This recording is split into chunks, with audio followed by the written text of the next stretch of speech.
એકમ 1 રાજપૂત યુગ નવા શાસકો અને રાજ્યો. તેના આપણે ટૂંકા પ્રશ્નો જોઈશું. પ્રશ્ન 1 રાજપૂત રાજવીઓએ કયા સમયગાળામાં ઉત્તર ભારત અને દક્ષિણ ભારતમાં રાજપૂત યુગની સ્થાપના કરી? તો મિત્રો એનો જવાબ છે ઈસવીસન 700 થી ઈસવીસન 1200 વચ્ચેનો, એટલે કે 500 વર્ષના સમયગાળામાં. બીજો પ્રશ્ન ભારતીય હિન્દુ સંસ્કૃતિને કોને પ્રજ્વલિત રાખી? તો એનો જવાબ છે રજપૂતોએ. ત્રીજો પ્રશ્ન સમ્રાટ હર્ષવર્ધનનું અવસાન કઈ સદીમાં થયું? તો એનો જવાબ આવશે 7મી સદી. ચોથો પ્રશ્ન ઉત્તર ભારતમાં વિશાળ સામ્રાજ્યનું નાના નાના સ્વતંત્ર રાજ્યોમાં વિભાજન ક્યારે સાથી થયું? તો એનો જવાબ આવશે સમ્રાટ હર્ષવર્ધનના અવસાનથી. આગળ પુલકેશી બીજાના અવસાન બાદ કયા રાજ્યો સ્વતંત્ર બન્યા? તો એનો જવાબ આવશે મિત્રો દક્ષિણ ભારતના. મધ્યયુગના સમયગાળાને ભારતીય ઇતિહાસમાં કયા નામે ઓળખવામાં આવે છે? તો એનો જવાબ આવશે રજપૂત યુગ તરીકે ઓળખવામાં આવે છે. આગળ રાજપૂત શબ્દનો અર્થ શું થાય છે? તો મિત્રો એનો જવાબ છે રાજપૂત શબ્દનો અર્થ રાજપુત્ર એવો થાય છે. આગળ 14મી સદીના ભાટો રાજપૂતોને કયા સમૂહ તરીકે ઓળખાવે છે?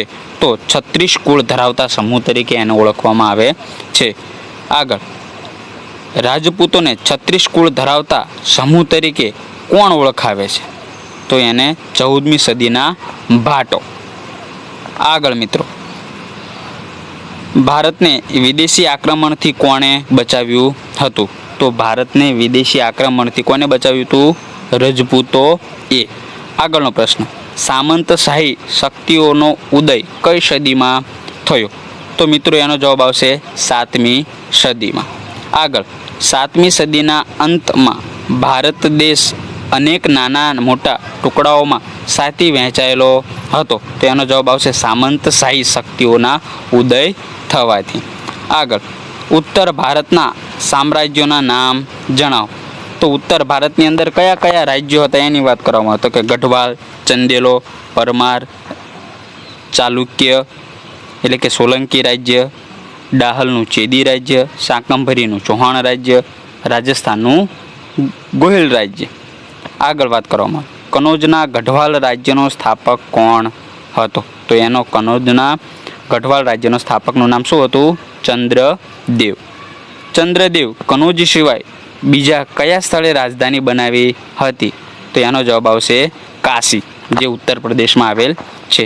ગઢવાલ વંશના શાસકો કોણ કોણ હતા? તો ચંદ્રદેવ, મદનચંદ્ર અને ગોવિંદચંદ્ર એ ગઢવાલ વંશના શાસકો હતા. ગઢવાલ વંશનો એટલે કે કુળનો સૌથી પ્રતાપી રાજા કોણ હતો? તો ગોવિંદચંદ્ર. આગળ ભારત ઉપર થયેલ મોહમ્મદ ગઝનીના આક્રમણને કોને અટકાવ્યું હતું?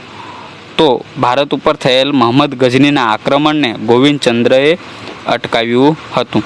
કયા પ્રતાપી રાજાએ બુદ્ધ વિહારોનો જીર્ણોદ્ધાર કરાવ્યો હતો? તો એનો જવાબ આવશે ગોવિંદચંદ્રએ બુદ્ધ વિહારોનો જીર્ણોદ્ધાર કરાવ્યો હતો. આગળ બુંદેલખંડ પ્રદેશનું ચંદેલોનું રાજ્ય પછીથી કયા નામે ઓળખાય છે? તો જેજાક ભુક્ત નામે ઓળખાય છે. આગળ ચંદેલ વંશના જેજાક ભુક્ત શાસકો કયા કયા હતા? તો યશોવર્મા, કીર્તિવર્મા અને પરમહિદ દેવ એ ચંદેલ વંશના શાસક ગણવામાં આવે છે. આગળ ભારતના ઇતિહાસમાં કયા વંશનું ઘણું મહત્વ છે? તો ભારતના ઇતિહાસની અંદર ચંદેલ વંશનું ખૂબ જ મહત્વ રહેલું છે. ચંદેલોનો મુખ્ય નગરો કયા કયા હતા? તો ખજુરાહો, કાલિંજર અને મહાબો એ ચંદેલોના મુખ્ય નગર હતા. માળવાનો પ્રદેશ પ્રાચીન કાળથી કયા નામે ઓળખાય છે?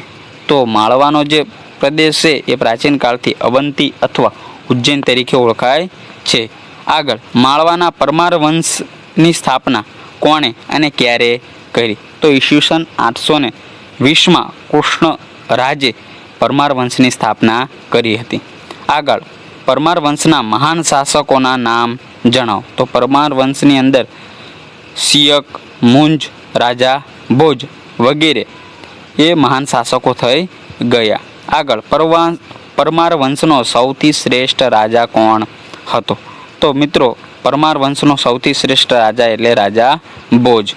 કયા રાજ્યની ખ્યાતિ ભારતના એક આદર્શ અને લોકપ્રિય રાજા તરીકે થતી હતી? તો એનો જવાબ આવશે મિત્રો રાજા ભોજની. આગળ વાત કરવામાં આવે તો રાજા ભોજે ધારાનગરીમાં શેની સ્થાપના કરી હતી? તો રાજા ભોજે ધારાનગરીની અંદર મહાશાળાની સ્થાપના કરી હતી. આગળનો પ્રશ્ન, ફરતી ટેકરીઓની વચ્ચે ભોજપુર એટલે કે ભોપાલ નામનું નગર કોણે વસાવ્યું હતું, બંધાવ્યું હતું? તો રાજા ભોજે ભોજપુર નામનું નગર એટલે કે ભોપાલ નગરની સ્થાપના કરી હતી. આગળ 8મી સદીમાં યજમેરની ઉત્તરે આવેલા સાંભર સરોવર નજીક કઈ શાખા રાજ્ય કરતી હતી? તો મિત્રો એનો જવાબ આવશે શાકંભરી. આગળ શાકંભરીના ચાહમાન એટલે કે ચૌહાણ વંશનો સ્થાપક કોણ હતો? તો શાકંભરીના ચાહમાન એટલે કે ચૌહાણ વંશનો સ્થાપક વાસુદેવ હતો. માળવાના પરમાર વંશની સ્થાપના કોણે અને ક્યારે કરી હતી? તો ઈસવીસન 820માં કૃષ્ણરાજે પરમાર વંશની સ્થાપના કરી હતી. કનોજના ગઢવાલ રાજ્યનો સ્થાપક મિત્રો તો ચંદ્રદેવ. પરમાર વંશનો સૌથી શ્રેષ્ઠ રાજા તો રાજા ભોજ. 12મી સદીના પ્રારંભમાં શાકંભરીની ગાદી ઉપર કયો રાજા બેઠો? તો અજય રાજ. અજય રાજે કયા નગરની સ્થાપના કરી હતી? તો મિત્રો એનો જવાબ આવશે અજય રાજે એના જ નામ ઉપરથી અજય મેરુ એટલે કે જે અત્યારે નામ ઓળખાય છે અજમેર એ રાજ્યની એ નગરની સ્થાપના કરી હતી. ગુજરાતના સોલંકી રાજા સિદ્ધરાજ જયસિંહની રાજકુંવારીના લગ્ન કોની સાથે થયા હતા? તો મિત્રો એનો જવાબ આવશે એના જે લગ્ન હતા એ ચૌહાણ વંશના રાજા અર્ણોરાજ સાથે કરવામાં આવ્યા હતા. અર્ણોરાજ ચૌહાણ પછી કયો રાજા ગાદીએ આવ્યો હતો? તો સોમેશ્વર ચૌહાણ જે અર્ણોરાજનો પુત્ર હતો. સોમેશ્વર ચૌહાણ પછી કયો રાજા ગાદીએ આવ્યો હતો? તો એના પછી રાજગાદી ઉપર પૃથ્વીરાજ ત્રીજો એ રાજગાદી ઉપર આવ્યો હતો. કયો રાજા ભારતના ઇતિહાસમાં અદ્વિતીય સ્થાન ધરાવે છે? તો મિત્રો રાજા પૃથ્વીરાજ ત્રીજો. બરોબર, પૃથ્વીરાજ ત્રીજો એ ભારતના ઇતિહાસમાં અદ્વિતીય સ્થાન ધરાવે છે, મહત્વનું સ્થાન ધરાવે છે. ગઢવાલ વંશનો બરોબર કુળનો સૌથી પ્રતાપી તો ગોવિંદચંદ્ર. પછી આગળ વાત કરવામાં આવે ભારતના ઇતિહાસમાં કયા વંશનું ઘણું મહત્વ? તો કે ચંદેલ વંશનું. કયા રાજાની ખ્યાતિ ભારતના એક આદર્શ અને લોકપ્રિય? તો રાજા ભોજ. આગળ મિત્રો વાત કરવામાં આવે તો કે શાહબુદ્દીન ધોરી અને પૃથ્વીરાજ ચૌહાણ વચ્ચે ક્યારે અને કયા સ્થળે યુદ્ધ થયું હતું? તો ઈસવીસન 1191માં થાનેશ્વર અને કરનાલ વચ્ચે આવેલા તરાઈના મેદાનની અંદર મિત્રો યુદ્ધ થયું હતું, જે ખૂબ જ મહત્વનું યુદ્ધ ગણવામાં આવે છે તરાઈના મેદાનમાં. અને ક્યારે? 1191માં. આગળ શાહબુદ્દીન ધોરી અને પૃથ્વીરાજ ચૌહાણ વચ્ચે થયેલા યુદ્ધમાં કોની વિજય થયો? તો એ સમયે સૌ પ્રથમ પૃથ્વીરાજ ચૌહાણનો વિજય થયો હતો અને શાહબુદ્દીન ધોરીનો પરાજય થયો હતો. પૃથ્વીરાજ ચૌહાણની હાર કયા વર્ષમાં થઈ અને તેનું પરિણામ શું આવ્યું? તો એક જ વર્ષ બાદ 1192માં પૃથ્વીરાજ ત્રીજાની હાર થઈ અને ભારતમાં મુસ્લિમ સત્તાનો ઉદય થયો હતો. મિત્રો આગળ ગુજરાતમાં 8મી સદીમાં કયા વંશના શાસકોનું શાસન હતું? તો મિત્રો વાત કરવામાં આવે તો ગુર્જર પ્રતિહારોનું શાસન 8મી સદીની અંદર જોવા મળતું હતું. આગળ 8મી સદીના મધ્યમાં ઈસવીસન 756માં સરસ્વતી નદીના કિનારે અણહિલવાડ પાટણ નગરની સ્થાપના કોને કરી હતી? તો આપણે બધા જ જાણીએ છીએ એ પ્રમાણે કે વનરાજ ચાવડાએ. આગળ અણહિલવાડ પાટણ નગરની સ્થાપના વનરાજ ચાવડાએ કઈ નદીના કિનારે અને ક્યારે કરી? તો મિત્રો એનો જવાબ છે કે સરસ્વતી નદીના કિનારે અને ઈસવીસન 756માં એટલે કે 8મી સદીના મધ્યમાં કરી હતી. વનરાજ ચાવડાએ નવા વસાવેલા નગરનું નામ કોના નામ ઉપરથી રાખ્યું હતું? તો એને પોતાનો જે મિત્ર હતો અણહિલ ભરવાડ એના નામ ઉપરથી રાખ્યું હતું. આગળ ગુજરાતના કયા વિસ્તારમાં ચાવડા વંશના શાસકો હતા? તો સૌરાષ્ટ્ર અને કચ્છના વિસ્તારમાં. આગળ સૌરાષ્ટ્ર અને કચ્છના વિસ્તારમાં કયા ભાગોમાં ચાવડા વંશના શાસકો હતા? તો વઢવાણ, દીવ, ઓખામંડળ, પાટગણ એટલે કે લખપત, ભદ્રાવતી એટલે કે કચ્છ વગેરે સ્થળોએ ભાઈ ચાવડા વંશના શાસકો હતા. આગળ કયા સમયગાળાને ગુજરાતના રાજપૂત યુગનો સુવર્ણયુગ કહેવામાં આવે છે? એટલે કે સોલંકી વંશનો જે સમયગાળો છે, સોલંકી વંશના જે રાજાઓ હતા એ સમયગાળાને સુવર્ણયુગ, રાજપૂત રાજાઓનો સુવર્ણયુગ કહેવામાં આવે છે. સોલંકી વંશમાં કયા કયા મહાન રાજાઓ થઈ ગયા?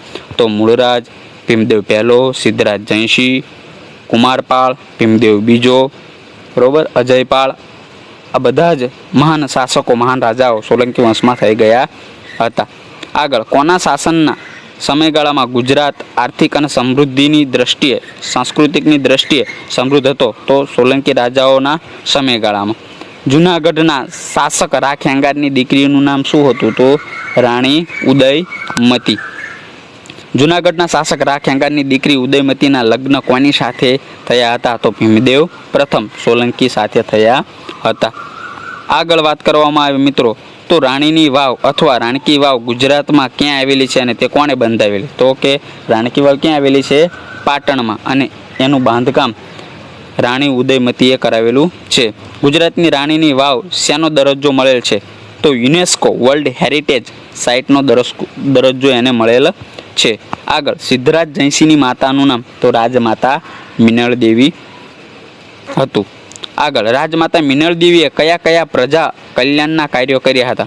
તો એને સૌપ્રથમ સોમનાથનો યાત્રાવેરો બંધ કરાવ્યો હતો. બીજું ધોળકામાં મલાવ તલાવ બંધાવ્યું હતું. આગળ ધોળકામાં મલાવ તલાવ કોને બંધાવ્યું હતું? તો સિદ્ધરાજ જયસિંહની માતા મિનળ દેવીએ. કયા કવિએ કલિકાલ સર્વજ્ઞ તરીકે ઓળખાવવામાં આવે છે? તો હેમચંદ્રાચાર્ય. સિદ્ધરાજ જયસિંહે હેમચંદ્રાચાર્યજી પાસે કયો ગ્રંથ લખાવ્યો હતો? તો મિત્રો સિદ્ધ હેમ શબ્દાનું શાસન. આગળ સિદ્ધ હેમ શબ્દાનું શાસન નામનો વ્યાકરણ ગ્રંથ કોણે લખ્યો હતો? તો હેમચંદ્રાચાર્ય. કયા ગ્રંથની શોભાયાત્રા હાથીની અંબાડી ઉપર કાઢવામાં આવી હતી? તો મિત્રો સિદ્ધ હેમ શબ્દાનું શાસન. રાજ્યમાં જુગારની રમત અને પશુવધ ઉપર પ્રતિબંધ કોણે મૂક્યો હતો અને કોના કહેવાથી મૂક્યો હતો? તો મિત્રો કુમારપાળે હેમચંદ્રાચાર્યના કહેવાથી પ્રતિબંધ મૂક્યો હતો. આગળ હેમચંદ્રાચાર્યએ કુમારપાળ વિશે કયો ગ્રંથ લખ્યો છે? તો કુમારપાળ ચરિત. આગળ મિત્રો કુમારપાળ બાદ પાટણની ગાદીએ કયો રાજા આવ્યો હતો? તો અજયપાળ. આગળ વાત કરવામાં આવે તો અજયપાળના 4 વર્ષના શાસન બાદ કયો રાજા ગાદીએ આવ્યો હતો? તો અજયપાળના પુત્ર મૂળરાજ બીજો. શાહબુદ્દીન ધોરીએ ગુજરાત ઉપર ક્યારે આક્રમણ કર્યું હતું? તો ઈસવીસન 1178ના આસપાસના સમયમાં. શાહબુદ્દીન ધોરીએ ગુજરાત ઉપર ક્યારે આક્રમણ કર્યું? ત્યારે ગુજરાતમાં કયા રાજાનું શાસન હતું?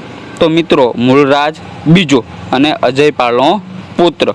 આગળ શાહબુદ્દીન ધોરી સામેની લડાઈમાં મૂળરાજ બીજાને કોને મદદ કરી હતી? તો નાડોલના ચાહમાન રાજા કેલ્હાણે અને તેના ભાઈ કીર્તિપાલે તે મદદ કરી હતી. આગળ સોલંકી રાજાઓ બાદ ગુજરાતમાં કયા વંશના રાજાઓએ શાસન કર્યું? તો વાઘેલા વંશ.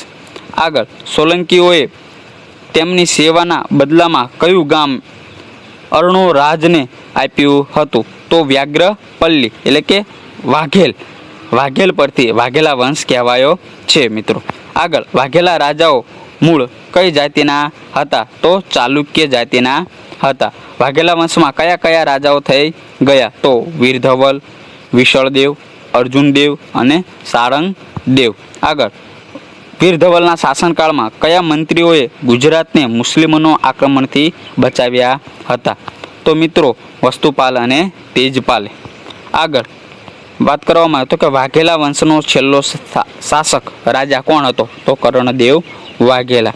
આગળ ગુજરાતમાં દિલ્હી સલ્તનતની સ્થાપના ક્યારે અને કયા રાજાના સમયમાં થઈ? તો ઈસવીસન 1304માં કર્ણદેવ વાઘેલાના સમયમાં 8મી સદીના મધ્ય ભાગમાં બંગાળમાં કયા વંશનું શાસન હતું? તો પાલ વંશનું શાસન હતું. પાલ વંશનો સ્થાપક કોણ હતો? તો પાલ વંશનો સ્થાપક ગોપાલ નામનો રાજા હતો. પાલ વંશના શાસન બાદ કયા વંશની સ્થાપના થઈ? ક્યારે? તો સેન વંશની. પાલ બાદ સેન વંશની સ્થાપના થઈ ઈસવીસન 1095માં. સેન વંશમાં કયો રાજા નોંધપાત્ર ગણાય છે? તો વિજય સેન. આગળ, વિજય સેનના પુત્રનું નામ શું હતું? તો બલ્લાલ સેન. બલ્લાલ સેન કયા 2 ગ્રંથો લખ્યા હતા? તો એક દાન સાગર અને બીજું અદ્ભુત સાગર. મિત્રો, આગળ વાત કરવામાં આવે તો કે ગુજરાતમાં મુઘલ શાસનની શરૂઆત કઈ સદીમાં થઈ? તો 17મી સદીમાં. અમદાવાદ નામનું નગર કોણે વસાવ્યું હતું? તો અહમદ શાહે વસાવ્યું હતું. આગળ મિત્રો વાત કરવામાં આવે તો દક્ષિણ ભારતમાં કયા કયા રાજવંશોનો સમાવેશ થાય છે? તો ચાલુક્ય, રાષ્ટ્રકૂટો, પલ્લવ, ચોલ, પાંડ્ય અને ચેર વંશનો સમાવેશ થાય છે. ઉત્તર ભારતના સામ્રાજ્યોના નામ જણાવો. તો ગઢવાલ, ચંદેલ, પરમાર રાજ્ય, ચાલુક્ય રાજ્ય, ડાહલના ચેદી રાજ્ય, શાકંભરીનું ચૌહાણ રાજ્ય, રાજસ્થાનનું ગોહિલ રાજ્ય. ચાલુક્ય વંશનો પ્રથમ રાજા કોણ હતો? તો ચાલુક્ય વંશનો પ્રથમ રાજા જયસિંહ હતો. વાતાપીને રાજધાની કયા રાજાએ બનાવી હતી? તો પુલકેશી પ્રથમે રાજધાની બનાવી હતી ઈસવીસન 540માં. ચાલુક્ય વંશમાં કયા કયા શક્તિશાળી રાજાઓ થઈ ગયા? તો કીર્તિવર્મા, પુલકેશી પ્રથમ, પુલકેશી બીજો. દક્ષિણ ભારતમાં ચાલુક્ય વંશની પડતી થઈ ત્યારે કયા વંશનો ઉદય થયો? તો રાષ્ટ્રકૂટ વંશનો. રાષ્ટ્રકૂટ વંશનો સૌથી પ્રથમ રાજા કોણ માનવામાં આવે છે? તો ઇન્દ્ર પ્રથમ. આગળ, રાષ્ટ્રકૂટ વંશનો સૌથી શક્તિશાળી રાજા કોને માનવામાં આવે છે? તો મિત્રો એનો જવાબ આવશે ગોવિંદ ત્રીજો. હવે પલ્લવ વંશની સ્થાપના કયા રાજાએ કરી હતી? તો બપ્પ દેવે. પલ્લવ વંશના મહત્વના શાસકો કયા કયા હતા? તો પલ્લવ વંશના મહત્વના શાસકોમાં મહેન્દ્રવર્મા પ્રથમ, નરસિંહવર્મા પ્રથમ અને નરસિંહવર્મા બીજો. મિત્રો, આગળ મિત્રો વાત કરવામાં આવે તો કે ચોલ વંશના મહત્વના શાસકો કયા કયા હતા? તો ચોલ વંશના મહત્વના શાસકોમાં રાજરાજ પ્રથમ, રાજાધિરાજ પ્રથમ અને રાજેન્દ્ર પ્રથમ. દક્ષિણ ભારતનું કયું રાજ્ય પ્રાચીન રાજ્ય ગણાય છે? તો પાંડ્ય રાજ્ય. આગળ, કયું રાજ્ય નાનું પરંતુ વ્યાપાર માટે મહત્વનું હતું? તો એ પણ પાંડ્ય રાજ્ય. ચેરનું બીજું નામ કયું છે? તો ચેરનું બીજું નામ કેરળ અથવા મલયાલમ છે. ચેર વંશનો પ્રથમ શાસક કોણ હતો? તો ચેર વંશનો પ્રથમ શાસક મિત્રો રાજા અયન હતો. હવે 4 શાસકોમાં કયા રાજા શક્તિશાળી હતો? તો સેતુંગ વન એ સૌથી શક્તિશાળી રાજા હતો. ચેર યુગમાં જમીન ઉપરનો કર કયા નામે ઓળખવામાં આવતો હતો? તો ભાગ નામે ઓળખવામાં આવતો હતો. દરિયાઈ વ્યાપાર માટે કયા બંદરો જાણીતા હતા? તો સ્તંભ સ્થિર એટલે કે ખંભાત અને બીજું ભૃગુ કચ્છ એટલે કે ભરૂચ. ગુજરાત ઉપર કયા સમયગાળા દરમિયાન મુસ્લિમોએ આક્રમણ કર્યું હતું? તો મિત્રો એનો જવાબ આવશે 8મી થી 12મી સદી દરમિયાન. આગળ, 8મી સદીમાં આરબ રાજસત્તાનો વિસ્તાર કરવા ભારતના ઉત્તર પશ્ચિમ ભાગ ઉપર કોણે આક્રમણ કર્યું? તો મોહમ્મદ ઇબ્ન કાસિમે આક્રમણ કર્યું હતું. મિત્રો, આગળ વાત કરવામાં આવે મોહમ્મદ ગઝનીએ કયા સમયગાળા દરમિયાન ભારતમાં આક્રમણ કર્યું? તો ઈસવીસન 1000 થી 1026 સુધી. મોહમ્મદ ગઝનીએ કયા સમયગાળા દરમિયાન સોમનાથ મંદિર ઉપર આક્રમણ કર્યું? તો ઈસવીસન 1025માં. તો મિત્રો, અહીંયા આપણો પ્રથમ એકમ પૂર્ણ થાય છે. આભાર. સામાજિક વિજ્ઞાન એકમ 2 દિલ્હી સલ્તનત એના ટૂંકા પ્રશ્નો, એક વાક્યના પ્રશ્નો આપણે જોઈશું. મિત્રો, તો 12મી સદીમાં તોમર અને ચૌહાણ રજપૂતોના સમયમાં દિલ્હી શેનું મુખ્ય કેન્દ્ર હતું? તેનો જવાબ આવશે વેપાર વાણિજ્યનું મુખ્ય કેન્દ્ર હતું.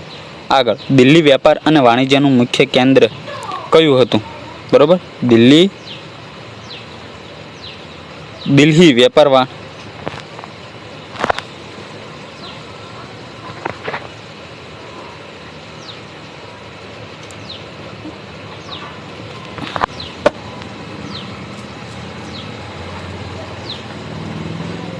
ધોરણ 7 સામાજિક વિજ્ઞાન એકમ 2 દિલ્હી સલ્તનત. એના એક પ્રશ્નો, ટૂંકા પ્રશ્નો, 1-2 વાક્યના પ્રશ્નો આપણે જોઈશું.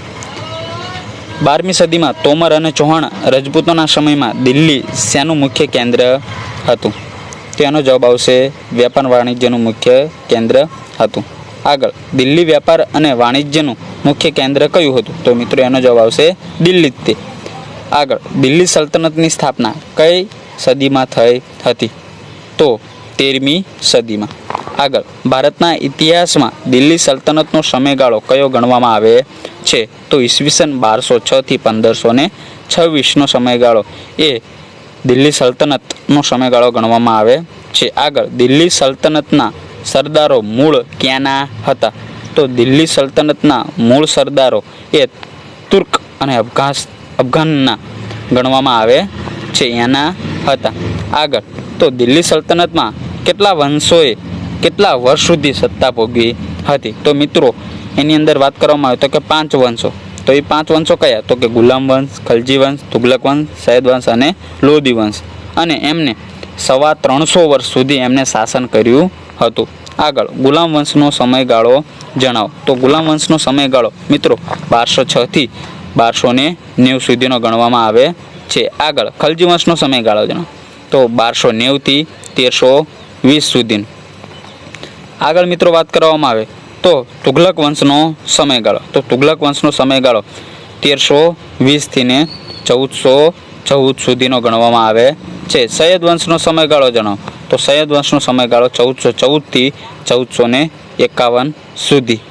આગળ, તરાઈનું બીજું યુદ્ધ કોની વચ્ચે અને ક્યારે થયું હતું?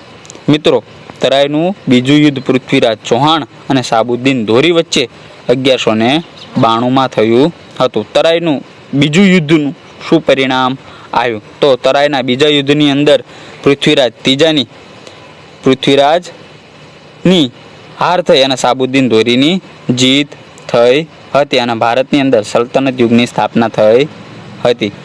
આગળ મિત્રો વાત કરવામાં આવે મોહમ્મદ ધોરીનો ગુલામ કુતબુદ્દીન એબક કયા વંશનો હતો? તો મિત્રો વાત કરવામાં આવે તો માલમુક વંશનો હતો. આગળ મિત્રો વાત કરવામાં આવે કુતબુદ્દીન એબકે કેટલા વર્ષ સુધી દિલ્હી ઉપર શાસન કર્યું હતું? તો કુતબુદ્દીન એબકે દિલ્હી ઉપર મિત્રો 5 વર્ષ સુધી શાસન કર્યું હતું. કુતબુદ્દીન એબકનું અવસાન ક્યારે અને કઈ રીતે થયું? તો મિત્રો વાત કરવામાં આવે તો ઈસવીસન 1210માં પોલોની રમત રમતા ઘોડા ઉપરથી પડી જવાથી કુતબુદ્દીન એબકનું મૃત્યુ થયું હતું. આગળ, કુતબુદ્દીન એબકના અવસાન બાદ કોણ દિલ્હીની ગાદીએ આવ્યું? તો કુતબુદ્દીન એબકનો જમાઈ ગુલામ ઇલ્તુમિશ, બરોબર, એ ગાદી ઉપર આવ્યો હતો. આગળ, સલ્તનત સત્તાને સર્વોપરી બનાવનાર ઇલ્તુમિશે શેની સ્થાપના કરી હતી? તો એણે ચેહલગાલ એટલે 4 ગાલ એટલે કે 40 તુર્ક અમીરોના દળની રચના કરી હતી. આગળ, ચેહલગાલ એટલે કે 4 ગાન એટલે કે 40 તુર્ક અમીરોના દળની રચના કોણે કરી હતી? તો આગળ જોઈએ પ્રમાણે ઇલ્તુમિશે રચના કરી હતી. આગળ મિત્રો વાત કરવામાં આવે રાજધાનીનું સ્થળાંતર લાહોરથી દિલ્હી કોણે કર્યું હતું? એટલે કે પોતાની રાજધાની જે હતી, બરોબર, એની સ્થળાંતર કોને કરી હતું? તો ઇલ્તુમિશે રાજધાનીનું સ્થળાંતર કર્યું હતું. આગળ, ગુલામ વંશનો સાચો સ્થાપક કોને માનવામાં આવે છે, કોને ગણવામાં આવે છે?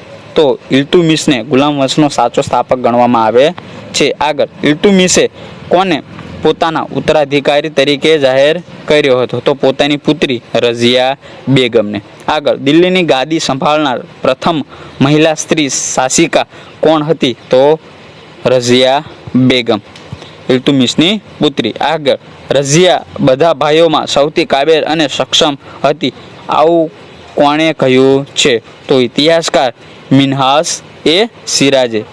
સિરાજે એ કહ્યું છે કે રઝિયા બેગમ એ બધા એમના ભાઈઓમાં વધારે સક્ષમ હતી.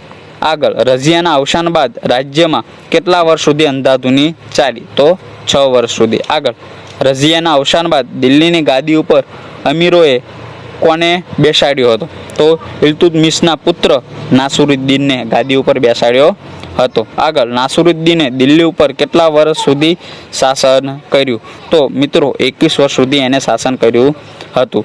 આગળ નાસિરુદ્દીનના બાદ દિલ્હીની ગાદી ઉપર કોણ આવ્યું? તો ગિયાસુદ્દીન બલબન એ દિલ્હીની ગાદી ઉપર આવ્યો હતો. આગળ મિત્રો વાત કરવામાં આવે ચહેલગામ દળના નાશ કરી શાસન પરથી અમીરોને જે પકડ કોને હળવી કરી હતી? બરોબર, તો એની પકડની વાત કરવામાં આવે તો કે ગિયાસુદ્દીન બલબને અમીરોની પકડ હળવી કરી ચહેલગામ દળનો નાશ કર્યો, રાજાનું સ્થાન મજબૂત બનાવ્યું હતું. આ રીતે જે રાજા હતું એનું સ્થાન મજબૂત કરવામાં આવ્યું હતું.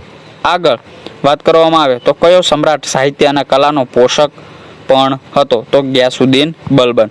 આગળ ગિયાસુદ્દીને દિલ્હી ઉપર કેટલા વર્ષ સુધી શાસન કર્યું? તો એને 22 વર્ષ સુધી શાસન કર્યું હતું. ગુલામ વંશ બાદ દિલ્હીની ગાદી ઉપર કયા વંશની શરૂઆત થઈ એટલે કે સ્થાપવામાં આવ્યો હતો? તો ખલજી વંશની શરૂઆત થઈ.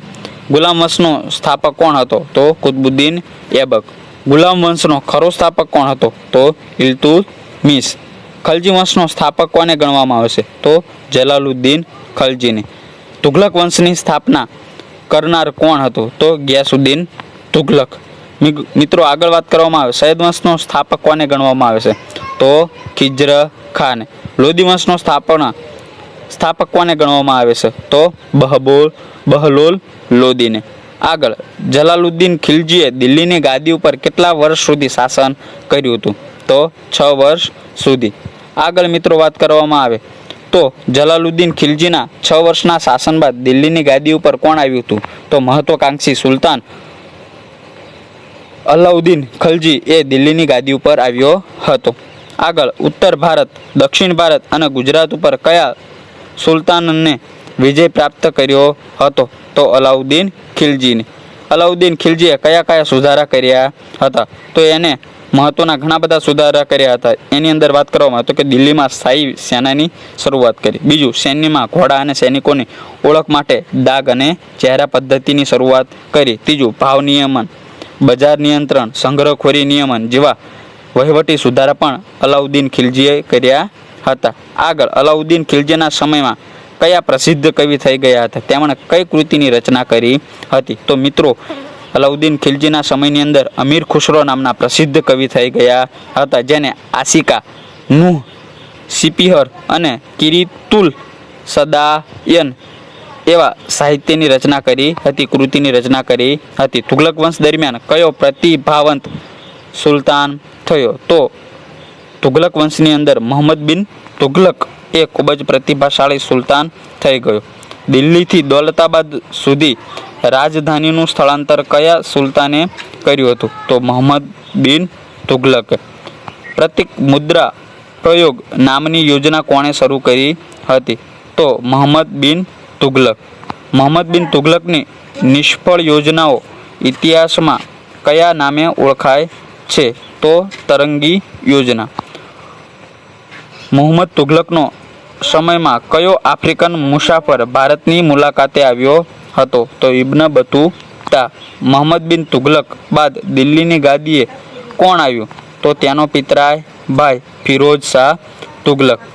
લોદી વંશની અંતિમ બાદશાહ કોણ હતો? તો લોદી વંશનો અંતિમ બાદશાહ ઇબ્રાહિમ લોદી હતો. પાણીપતનું પ્રથમ યુદ્ધ ક્યારે અને કોની વચ્ચે થયું? પરિણામ શું આવ્યું? ઈસવીસન 1526માં ઇબ્રાહિમ લોદી અને બાબર વચ્ચે થયું. એની અંદર બાબરનો વિજય અને મુઘલ યુગની શરૂઆત થઈ. સલ્તનત યુગનો છેલ્લો સુલતાન કોણ હતો? તો ઇબ્રાહિમ લોદી. સલ્તનત સમયની શાસન વ્યવસ્થા કેટલા ભાગમાં વહેંચાયેલી હતી? કયા કયા? તો 3 ભાગમાં. એક કેન્દ્રીય, બીજું પ્રાંતિક અને ત્રીજું સ્થાનિક. સુલતાનનો પ્રધાનમંત્રી કયા નામે ઓળખાતો? તો વજીર, જે વહીવટી તંત્રનો વડો હતો. આગળ અલાઉદ્દીન ખિલજીના સમયમાં સંદેશાઓ લઈ જતા તેમણે કયા નામે ઓળખવામાં આવતા? તો ખેપિયાઓ એટલે કે ટપાલી અથવા હલકારો તરીકે. આગળ સલ્તનત કાળમાં પ્રાંતને જાગીરમાં વહેંચવામાં આવતું તેને શું કહેવાતું? તો ઇકતા કહેવાતું. ઇકતાનો વડો ઇકતેદાર કે મુક્ત કહેવાતો. પ્રાંત પછીનો એકમોને કયા નામે ઓળખવામાં આવતા? તો પ્રાંત પછીના એકમોને જિલ્લાને સિક અથવા તાલુકાને પરગણા તરીકે ઓળખવામાં આવતું. ગામના વહીવટીમાં મુખીને કોણ મદદ કરતું? તો પરવારી અથવા કારકુન એ ગામના વહીવટ માટે મુખીને મદદ કરતા હતા. ભારતમાં કુતુબુદ્દીન ઐબકના સમયમાં કઈ મસ્જિદનું નિર્માણ થયું? તો કુવત ઉલ ઇસ્લામ નામની મસ્જિદનું નિર્માણ થયું. ભારતમાં કુતુબ મિનારાનો બાંધકામની શરૂઆત કરનાર સુલતાન કોણ હતો? તો કુતુબુદ્દીન ઐબક. કુતુબ મિનારાનું બાંધકામ કોને પૂર્ણ કરાવ્યું હતું? તો કુતુબ મિનારાનું બાંધકામ ઇલ્તુમિશે પૂર્ણ કરાવ્યું હતું. કુતુબ મિનારાનો જીર્ણોદ્ધાર કોણે કરાવ્યો હતો? તો ફિરોઝ શાહ તુઘલક અને સિકંદર લોહીએ જીર્ણોદ્ધાર કરાવ્યો હતો. અજમેરમાં આવેલી મસ્જિદ ઢાઈ કા ઝોપડાનું નિર્માણ કોણે કરાવ્યું હતું? કુતુબુદ્દીન ઐબકે. ઇલ્તુમિશના સમયમાં કયા કયા બાંધકામો થયા? તો હોજે શમ્મી દરગાહ અને જુમ્મા મસ્જિદ. આગળ, અલાઉદ્દીન ખિલજીએ કયા કયા બાંધકામો કરાવ્યા હતા? તો અલાઈ દરવાજા, સીરી નામનો કિલ્લો, સીરી નામનું નગર અને હોજે ખાસ વગેરે બાંધકામો અલાઉદ્દીન ખિલજીએ કરાવ્યા હતા. આગળ, સૈયદ અને લોદી વંશ દરમિયાન શેનું નિર્માણ કાર્ય થયું હતું? તો મકબરા અને મસ્જિદોનું.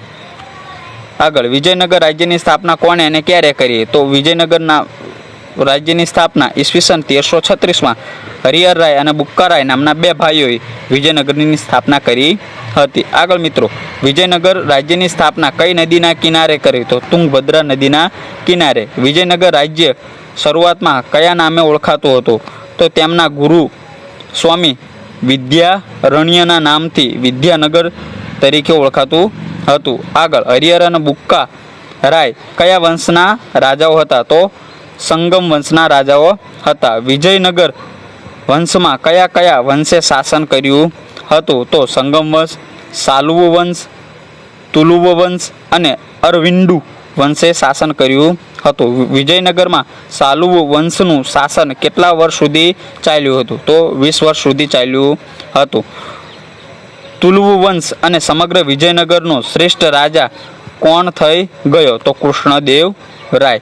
આગળ, વિજયનગર પાસે કૃષ્ણદેવ રાયે કયું નવું નગર વસાવ્યું હતું? તો નાગલપુર નામનું નવું નગર વસાવ્યું હતું. ઇતિહાસમાં બીજા રાજાને આંધ્રનો ભોજ કહેવાય છે, બરોબર? ઇતિહાસમાં કયા રાજાને આંધ્રનો ભોજ કહેવામાં આવે છે? તો કૃષ્ણદેવ રાયને આંધ્રનો ભોજ કહેવામાં આવે છે. કૃષ્ણદેવ રાયે ને આંધ્રનો ભોજ સાથી કહેવામાં આવે છે? તો તેને તેલુગુ ભાષાના ગ્રંથોના લખાણથી અને સાહિત્ય અને કલાનો ઉત્તેજનના કારણે એને આંધ્રનો ભોજ કહેવામાં આવે છે.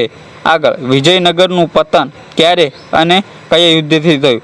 તો તાલીકોટના યુદ્ધમાં મુસ્લિમ રાજ્યમાં બનેલા સંઘની સામે 13 જાન્યુઆરી ઈસવીસન 1565ની અંદર આ વિજયનગરનું પતન થયું હતું. બહમની રાજ્યની સ્થાપના કોણે અને ક્યારે કરી? તો તુઘલક વંશના સમયમાં ફિરોઝ ખાને ઈસવીસન 1347માં બહમની રાજ્યની સ્થાપના કરી. જાફર ખાને કયા નામ ધારણ કરી શાસન કર્યું? તો અલાઉદ્દીન બહમન શાહ તરીકે જાફર ખાને નામ ધારણ કરી શાસન કર્યું હતું. આગળ, બહમની રાજ્યની રાજધાની કઈ રાખવામાં આવી? તો કે ગુલમર્ગ. દિલ્હી સલ્તનતનો પ્રથમ અને અંતિમ રાજા કોણ હતો? તો દિલ્હી સલ્તનતનો પ્રથમ રાજા એટલે કુતુબુદ્દીન ઐબક અને અંતિમ રાજા એટલે ઇબ્રાહિમ લોદી. કુલ 1206 થી 1526 સુધી 325 વર્ષ સુધી શાસન કર્યું હતું. તો મિત્રો, અહીંયા આપણો આ બીજો એકમના પ્રશ્નો પણ ધોરણ 7 સામાજિક વિજ્ઞાન એકમ 3 મુગલ સામ્રાજ્ય એના એક વાક્યના પ્રશ્નોના જવાબ.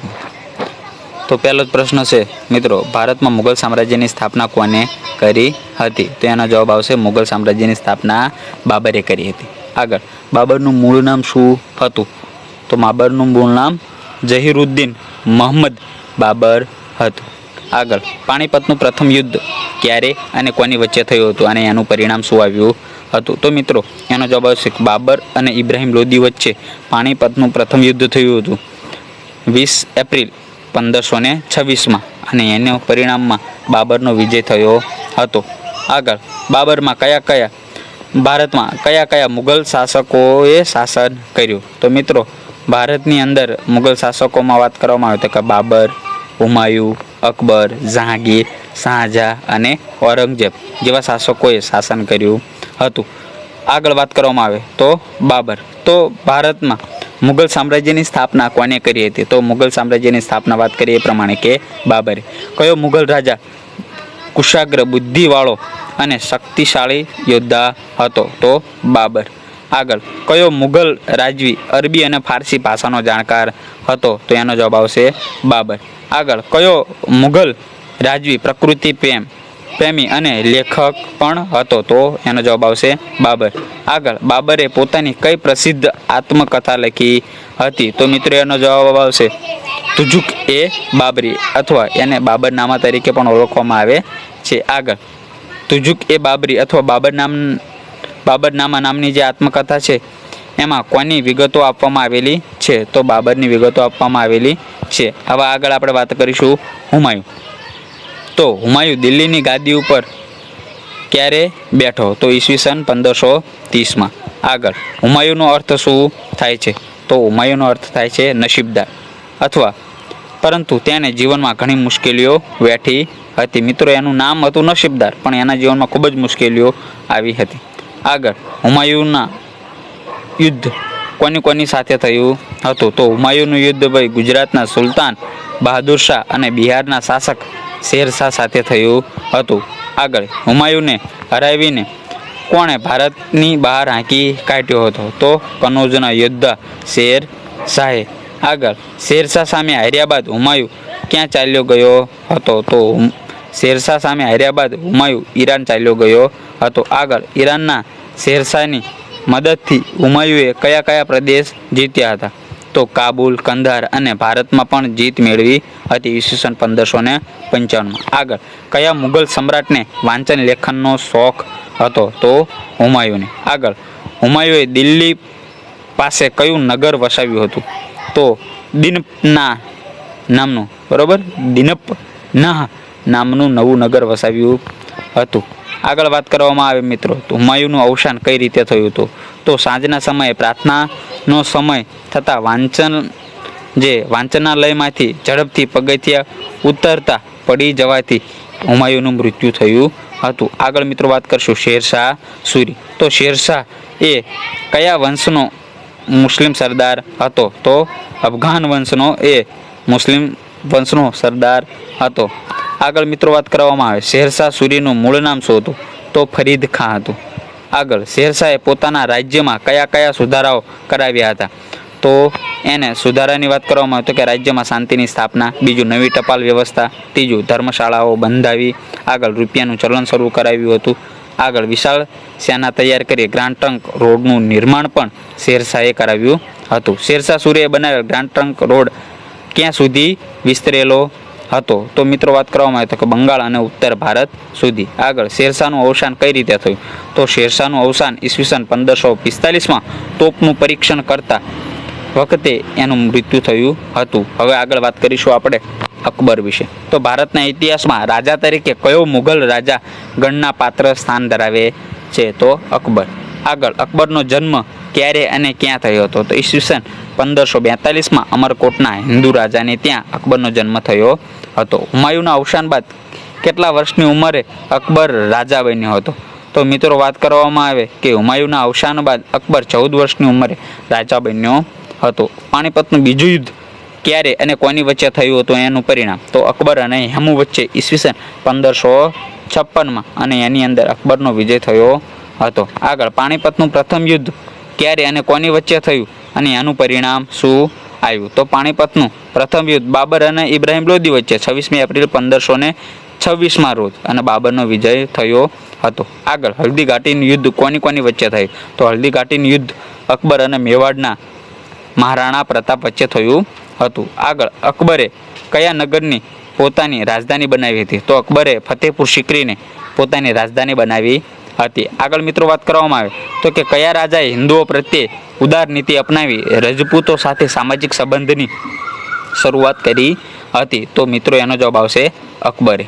આગળ વાત કરવામાં આવે કયા મુગલ રાજા બિન સાંપ્રદાયિક રાજા તરીકે પણ ઓળખવામાં આવે છે? તો અકબર. આગળ અકબરે તમામ ધર્મોના ઉત્તમ તત્વો એકઠા કરી કયા નવા સંપ્રદાયની સ્થાપના કરી હતી? તો દીને ઇલાહી સંપ્રદાયની સ્થાપના કરી હતી. અકબરે કયા કયા ધાર્મિક પુસ્તકોનો અનુવાદ ફારસીમાં કરાવ્યા હતા? તો રામાયણ, મહાભારત, અથર્વવેદ, પંચતંત્ર, બાઇબલ, કુરાન વગેરે પુસ્તકોનો ફારસી ભાષામાં અનુવાદ એ અકબરે કરાવ્યા હતા. અકબરે કયા કયા ધાર્મિક સુધારા કર્યા હતા? તો બાળ લગ્ન અને સતી પ્રથાનો વિરોધ, યાત્રાવીરો નાબૂદ કર્યા અને ધર્માંતર ઉપર એને પ્રતિબંધ મૂકતા ઘણા બધા સુધારા કર્યા હતા. આગળ વાત કરવામાં કયા મુઘલ રાજાના સમયમાં ભારત આર્થિક રીતે સમૃદ્ધ હતો? તો અકબરના સમયમાં. આગળ કયા મુઘલ રાજાએ સામાજિક સહિષ્ણુતાનો આરંભ કર્યો હતો? અકબરે. આગળ વાત કરવામાં કે અકબરનું અવસાન ક્યારે કયા વર્ષમાં થયું હતું? તો ઈસવીસન 1605માં અકબરનું અવસાન થયું હતું. આગળ વાત કરવામાં આવે મિત્રો જહાંગીર. કયા મુઘલ રાજાએ અકબરની નીતિઓ ચાલુ રાખી? તો જહાંગીર. આગળ કયા મુઘલ રાજાએ અસમ અને દક્ષિણ ભારતના ગોલકોંડા સુધી વિજય મેળવ્યો હતો? તો જહાંગીર. આગળ જહાંગીરની પત્નીનું નામ શું હતું? તો નૂરજહાં. કયા મુઘલ બાદશાહે ચિત્રકલાનો શોખ હતો? કયા મુઘલ બાદશાહ મહાન ચિત્રકાર હતો? તો એનો જવાબ આવશે જહાંગીર. જહાંગીરનું અવસાન 1627માં થતાં કયા મુઘલ બાદશાહ ગાદી ઉપર આવ્યો હતો? તો એનો જવાબ આવશે શાહજહાં. મુઘલ બાદશાહ શાહજહાંનું ગુલામનું નામ કયું હતું? તો ખુર્રમ. મુઘલ બાદશાહ શાહજહાંનું ગુલામનું નામ શું હતું? ખુર્રમ. કયા મુઘલ બાદશાહે દક્ષિણ ભારત ઉપર વિજય મેળવ્યો હતો? તો શાહજહાં. હવે આગળ વાત કરવામાં આવે મિત્રો તો વિશ્વ પ્રસિદ્ધ તાજમહેલનું નિર્માણ કયા મુઘલ રાજાએ કરાવ્યું હતું અને શા માટે? તો શાહજહાં અને પોતે પોતાની જે પત્ની હતી મુમતાજ મહેલ એની યાદમાં બનાવડાવ્યો હતો. આગળ મિત્રો વાત કરશું ઔરંગઝેબ. શાહજહાંનો મોટો પુત્ર એનું નામ શું હતું? તો દારા શિકોહ. ઔરંગઝેબે કેટલા વર્ષ સુધી રાજ્ય કર્યું હતું? તો લગભગ 50 વર્ષ સુધી એને શાસન કર્યું હતું. કયા મુઘલ રાજવી ધાર્મિક રીતે અસહિષ્ણુ હતો? તો ઔરંગઝેબ. આગળ કયો મુઘલ રાજવી સંગીત કલા, મૂર્તિ પૂજા અને ધાર્મિક ઉત્સવોનો વિરોધી હતો? તો ઔરંગઝેબ. ઔરંગઝેબનું અવસાન ક્યારે થયું? તો 1707માં. બાબર સામેના ખાનવાના યુદ્ધમાં કોની હાર થઈ હતી? તો મેવાડના રાણા સાંગાની હાર થઈ હતી. મિત્રો હવે વાત કરીશું મહારાણા પ્રતાપ. તો મુઘલ સામ્રાજ્યમાં અકબરની સામે પડનાર પ્રતાપી રાજવી કોણ હતો? તો મહારાણા પ્રતાપ. હલ્દી ઘાટીનું યુદ્ધ કોની વચ્ચે હતું? અકબર અને મહારાણા પ્રતાપ વચ્ચે. આગળ મિત્રો વાત કરીશું હલ્દી ઘાટીનું યુદ્ધ ક્યારે લડાયું હતું? તો 1576માં. ઈસવીસન 1576માં હલ્દી ઘાટીનું યુદ્ધ થયું હતું. આગળ વાત કરીએ તો મહારાણા પ્રતાપનું અવસાન કેટલા વર્ષની ઉંમરે થયું હતું? તો 51 વર્ષની ઉંમરે થયું હતું. મિત્રો આગળ વાત કરવામાં આવે કયા રાજવીની તુલના મહારાણા પ્રતાપ સાથે કરવામાં આવે છે? તો વીર દુર્ગાદાસ રાઠોડની તુલના મહારાણા પ્રતાપ સાથે કરવામાં આવે છે. દુર્ગાદાસ રાઠોડ કોના પુત્ર હતા? તો અશ્કરણ રાઠોડના પુત્ર હતા. હવે આગળ વાત કરીશું છત્રપતિ શિવાજી. મરાઠા સામ્રાજ્યની સ્થાપના કોને કરી હતી? તો છત્રપતિ શિવાજી. શિવાજીનો જન્મ ક્યારે અને ક્યાં થયો હતો? ઈસવીસન 1627માં શિવનેરી કિલ્લામાં જે મહારાષ્ટ્રમાં આવેલ છે. આગળ મિત્રો વાત કરવામાં આવે તો શિવાજીના માતા અને પિતાનું નામ શું હતું? તો છત્રપતિ શિવાજીના માતાનું નામ જીજાબાઈ, પિતાનું નામ શાહજી, ગુરુ નામ રામદેવ, દાદાજી જે હતા એનું નામ કોડદેવ હતું. શિવાજી કેટલા કિલ્લા જીત્યા હતા? તો એમને 40થી વધુ કિલ્લા જીત્યા હતા. શિવાજીનો રાજ્યાભિષેક ક્યારે અને ક્યાં થયો હતો? તો શિવાજીનો રાજ્યાભિષેક 1674માં રાજ્યગઢમાં થયો હતો. હિન્દુ સમ્રાટ તરીકે કોણ ખ્યાતિ પામ્યું હતું? તો મિત્રો છત્રપતિ શિવાજી. આગળ કોના વહીવટી તંત્રમાં અષ્ટપ્રધાન મંડળ હતું? તો છત્રપતિ શિવાજીના. છત્રપતિ શિવાજીનું અવસાન ક્યારે થયું? તો ઈસવીસન 1680માં. મુઘલ વહીવટી તંત્રની વ્યવસ્થિત સ્થાપના કોના દ્વારા કરવામાં આવી હતી? તો અકબર દ્વારા. મુઘલ સમયમાં સેનાના વડાને શું કહેવામાં આવતું? તો મીર બક્ષ. આગળ મુઘલ વહીવટી તંત્રના ગુપ્તચરો કયા નામ ઓળખાતા હતા? તો વાકિયા 20 તરીકે ઓળખાતા હતા. મુઘલ સમયમાં ન્યાય ખાતાના વડાને શું કહેવામાં આવતું? તો કાઝી. અકબરે ભારતમાં શરૂ કરેલ મહેસૂલ વ્યવસ્થા કાય નામે ઓળખાય છે. બરાબર. તો મિત્રો અહીંયા કહેવામાં આવ્યું છે કે અકબરે ભારતમાં શરૂ કરેલ મહેસૂલ વ્યવસ્થા કયા નામે ઓળખવામાં આવે છે? તો એનું નામ છે મનસબીદારી વ્યવસ્થા. મનસબી સબદારી વ્યવસ્થા. આગળ, અકબરની મહેસૂલી વ્યવસ્થાનો સ્થાપક એટલે કે જનક કોણ હતો? તો દિવાન તોડલમલ. આગળ, મનસબદારી પ્રથાનો અર્થ શું થાય છે? મનસબ એટલે જાગીર અને મનસબદાર એટલે જાગીરનો વડો અધિકારી. કઈ મહેસૂલ પ્રથા વિશ્વમાં અનોખી ગણાય છે? તો મિત્રો મનસબદારી વ્યવસ્થા. આગળ, બુલંદ દરવાજો કોણે બંધાવ્યો હતો? અકબરે. ગંગા જમના સંસ્કૃતિ એટલે કઈ સંસ્કૃતિ? તો હિન્દુ મુસ્લિમ સંસ્કૃતિ. આગળ, આગ્રાનો કિલ્લો કોણે બંધાવ્યો હતો? તો આગ્રાનો કિલ્લો અકબરે બંધાવ્યો હતો. આગળ, કયા મુઘલ રાજવીના સમયમાં બાંધકામમાં સંગેમરમરનો ઉપયોગ થયો હતો? તો જહાંગીરના સમયમાં બાંધકામમાં સંગેમરમરનો ઉપયોગ થયો હતો. આગળ મિત્રો વાત કરવામાં, કયા મુઘલ રાજવીનો સમય બાંધકામ ક્ષેત્રમાં સુવર્ણયુગ કહેવામાં આવે છે? તો શાહજહાં. આગળ, દિલ્હીમાં આવેલ લાલ કિલ્લો અને મોતી મસ્જિદનું બાંધકામ કોને કરાવ્યું હતું? તો શાહજહાંએ. આગળ, ઔરંગઝેબે પોતાની પત્નીની યાદમાં શેનું બાંધકામ કરાવ્યું હતું? તો રાબિયા ઉદ દૌરાનનું બાંધકામ કરાવ્યું હતું. અકબરના સમયમાં કયા બે મહાન ચિત્રકારો થઈ ગયા હતા? તો જસવંત અને બસાવન. જહાંગીરનો કયો ચિત્રકાર વિશ્વવિખ્યાત હતો? તો મંસૂર નામનો ચિત્રકાર એ વિશ્વવિખ્યાત હતો. આગળ મિત્રો વાત કરવામાં આવે તો ચિત્રશાળાની સ્થાપના કોને કરાવી હતી? તો ચિત્રશાળાની સ્થાપના જહાંગીરે કરાવી હતી. અકબરના જીવન વિશેનો ગ્રંથ અકબરનામાની રચના કોને કરાવી હતી? તો અબુલ ફઝલે કરાવી હતી. મહાભારતનો અનુવાદ કયા સાહિત્યકારે કર્યો હતો? તો અબુલ ફઝલે. કયા મુઘલ બાદશાહ સંગીતનો જાણકાર અથવા જ્ઞાતા હતો? તો અકબર. આગળ, તાનસેન નામક મહાન સંગીત વાદક કોના દરબારનું રત્ન હતું? તો અકબરના. ઔરંગઝેબનું અવસાન ક્યારે થયું? 1707માં. તો મિત્રો અહીંયા આપણો એકમ અહીંયા પૂર્ણ થાય છે. આભાર. ધોરણ 7 સામાજિક વિજ્ઞાન એકમ 9 પૃથ્વીની આંતરિક રચના અને ભૂમિ સ્વરૂપો એના એક વાક્યના પ્રશ્નો આપણે જોઈશું. પ્રશ્ન 1, મૃત્યુ. પૃથ્વીના સૌથી ઉપલા સ્તરને શું કહેવાય છે? તો એને ભૂકવચ કહેવામાં આવે છે. બીજો પ્રશ્ન, સૌથી પાતળું એવું ભૂકવચ એટલે કે ઉપલું સ્તર ભૂમિખંડ ઉપર કેટલા કિમી સુધી હોય છે? તો મિત્રો એ 35 કિલોમીટર સુધી હોય છે. ભૂમિખંડની સપાટી શેની બનેલી હોય છે? તો મિત્રો એનો જવાબ આવશે સિલિકા અને એલ્યુમિનિયમના જેવા ખનિજોની બનેલી હોય છે. આગળ, ભૂમિખંડની સપાટી બીજા કયા નામે ઓળખાય છે? શા માટે? તો મિત્રો એ સિયાલ નામે ઓળખાય છે. એટલે કે સી એટલે કે સિલિકા અને એલ એટલે કે એલ્યુમિના. બરાબર, એના નામે ઓળખાય છે. આગળ મિત્રો વાત કરવામાં આવે તો મહાસાગરનું કવચ મુખ્યત્વે શેનું બનેલું હોય છે? તો એનો જવાબ આવશે સિલિકા અને મેગ્નેશિયમ. આગળ, મહાસાગરનું કવચ બીજા કયા નામે ઓળખાય છે? સાથી. તો એનું નામ આવશે સીમા નામે ઓળખાય છે. સી એટલે કે સિલિકા અને મા એટલે મેગ્નેશિયમ. આગળ મિત્રો વાત કરવામાં આવે કે ભૂમિખંડની સપાટી બીજા કયા નામે ઓળખાય છે? શા માટે? તો એનો જવાબ આવશે સીએલ નામે ઓળખાય છે. સી એટલે કે સિલિકા અને એલ એટલે એલ્યુમિના. આગળ મિત્રો, પૃથ્વીની આંતરિક સ્તર ભૂગર્ભની ત્રિજ્યા કેટલી હોય છે? તો 3500 કિમી એટલે કે 3500 કિલોમીટર.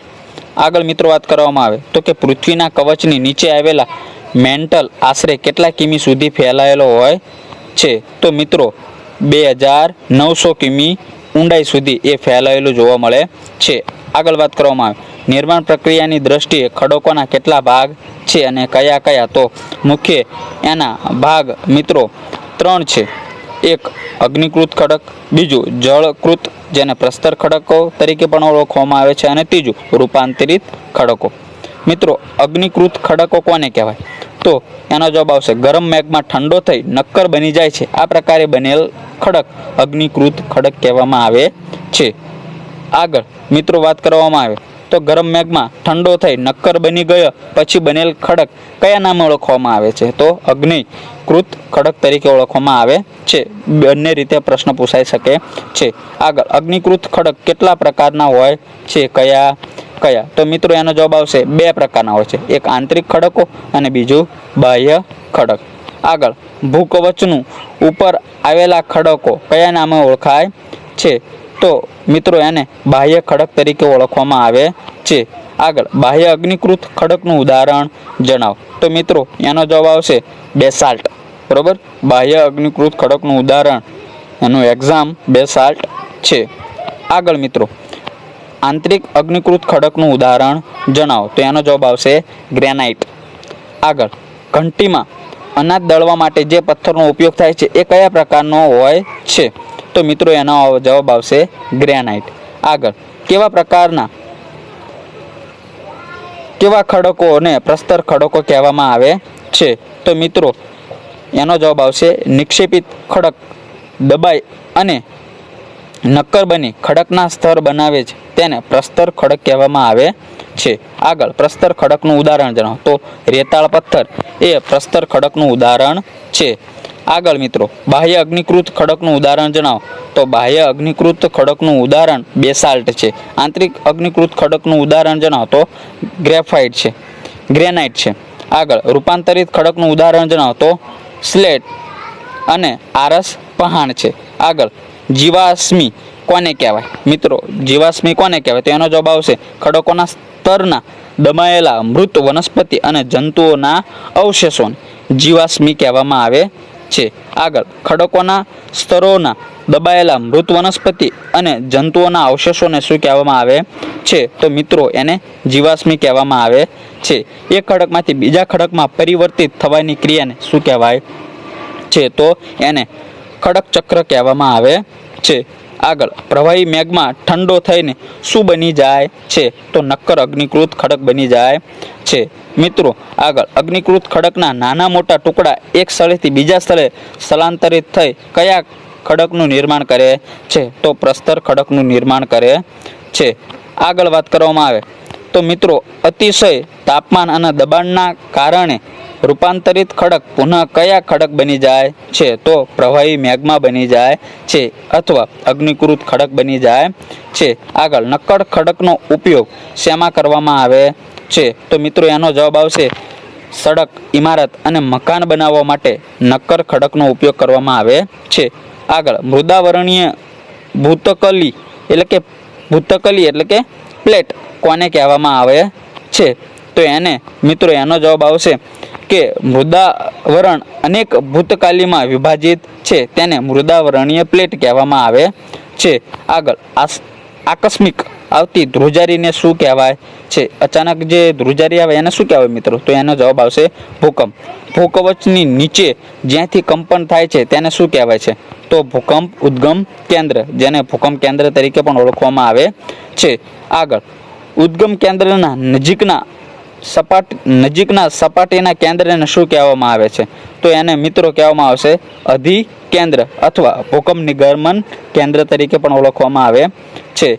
મિત્રો આગળ વાત કરશું તો ભૂકંપની સૌથી વધુ અસર ક્યાં થાય છે? તો એનો જવાબ આવશે અધિકેન્દ્રમાં સૌથી નજીકના ભાગમાં જોવા મળે છે. આગળ અધિકેન્દ્રની જેમ જેમ દૂર જઈએ એમ શું થાય છે? તો ભૂકંપની અસર ઓછી થતી જાય છે. આગળનો પ્રશ્ન તો ભૂકવચ ઉપર ખુલ્લા છિદ્રમાંથી પીગળેલા પદાર્થ અચાનક બહાર નીકળે તેને શું કહેવામાં આવે છે? તો એને મિત્રો કહેવામાં આવશે જ્વાળામુખી. અથવા બીજો પ્રશ્ન જળધોધ કોને કહેવામાં આવે? તો મિત્રો જ્યાં નદી નક્કર ખડક પરથી સીધો ઢોળાવવાળી ખીણ કે નીચાણવાળી ભૂમિમાં પડે એને આપણે જળધોધ તરીકે ઓળખવામાં આવે છે. આગળ જ્યાં નદી નક્કર ખડક પરથી સીધા ઢોળાવવાળી ખીણ કે નીચાણવાળી ભૂમિમાં પડે છે તેનું શું કહેવાય છે? તો જળધોધ કહેવામાં આવે છે. બંને રીતે પ્રશ્ન પૂછાઈ શકે છે. આગળ કુદરતી તટબંધ કોને કહેવાય? તો મિત્રો એનો જવાબ આવશે કે નદીના બંને કિનારે કાંપ અને માટીના નિક્ષેપણમાંથી લાંબા અને ઓછી ઊંચાઈના અનેક ઢગ રચાય છે તેને કુદરતી તટબંધ કહેવાય છે. આગળ દિવાલ જેવા ભૂ સ્વરૂપને શું કહેવામાં આવે છે તો મિત્રો એનો જવાબ આવશે સ્ટેક કહેવામાં આવે છે. પૃથ્વીના કદનો કેટલો ટકા ભાગ ઘન પોપડો છે તો મિત્રો એનો જવાબ આવશે 0.5%. આગળ પૃથ્વીની ત્રિજ્યા કેટલા કિમી છે તો મિત્રો એનો જવાબ આવશે 6371 કિમી છે. આગળ લેટિન શબ્દ ઇગ્રિયન્સ નો અર્થ શું થાય છે તો મિત્રો એનો જવાબ આવશે અગ્નિ. આગળ લેટિન શબ્દ મેનેટ્રી નો અર્થ શું થાય છે તો એનો થાય છે સ્થિર. આગળ ગ્રીક શબ્દ મેટ્રોમોર્ફિક નો અર્થ જણાવો તો એનો થાય છે સ્વરૂપમાં બદલાવ. આગળ મિત્રો વાત કરવામાં આવે તો માટીના કણ વિશાળ વિસ્તારમાં નિક્ષેપિત થઈ જાય તેને શું કહેવાય છે? એને લોયસ કહેવાય છે. લોયસ મુખ્યત્વે ક્યાં જોવા મળે છે તો ચીનમાં જોવા મળે છે. મિત્રો અહીંયા આપણો આ એકમના પ્રશ્નો પૂર્ણ થાય છે. આભાર.